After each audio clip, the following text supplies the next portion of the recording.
Fermentação não é tudo igual. E se até agora você não sabia explicar o que acontece para o pão crescer, fica até o final desse vídeo. Meu nome é Maíra Martins, sou professora de panificação desde 2013, engenheira de alimentos, nutricionista, com mestrado e doutorado em ciência e tecnologia de alimentos. Existem dois tipos de fermentação para a produção de alimentos que são muito confundidos entre si.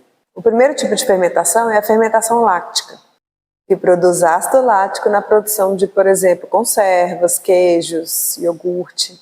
E existe a fermentação alcoólica, que é a que acontece na produção de pães, onde leveduras se alimentam de açúcar e produzem etanol, que é o álcool, e o dióxido de carbono, que é o gás carbônico ou CO2.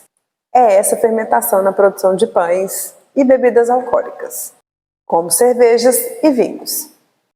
A levedura se alimenta de açúcar e não de amido, mas esse açúcar ele pode ser tanto adicionado ou ele pode ser proveniente da quebra da própria farinha em moléculas menores.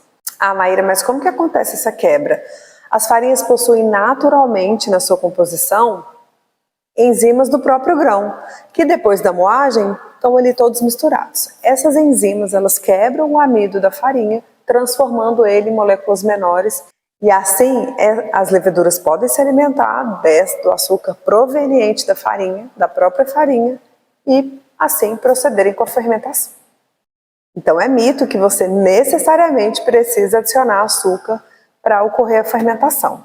Na verdade, ela vai ocorrer de qualquer forma, só que com a adição de açúcar, essa fermentação vai acontecer de forma mais rápida, ou se iniciar de forma mais rápida.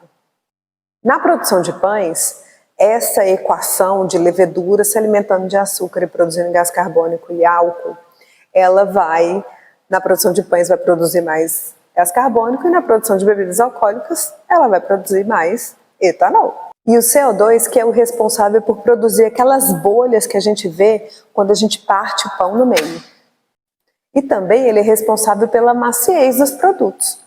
É por causa do CO2 que o pão fica fofinho, macio e cresce. Essas leveduras são encontradas naturalmente no ar. E é por isso também que a gente costuma fazer pão de fermentação natural, que é uma levedura que a gente concentra do próprio ar. Mas a indústria de alimentos facilita a nossa vida e vende essas leveduras já na forma comercial. Então esse é o fermento biológico. Esse é o fermento biológico encontrado em praticamente qualquer prateleira de mercado que a gente conheça. Se essa informação te ajudou, já manda para aquela pessoa que também precisa saber disso. Até a próxima.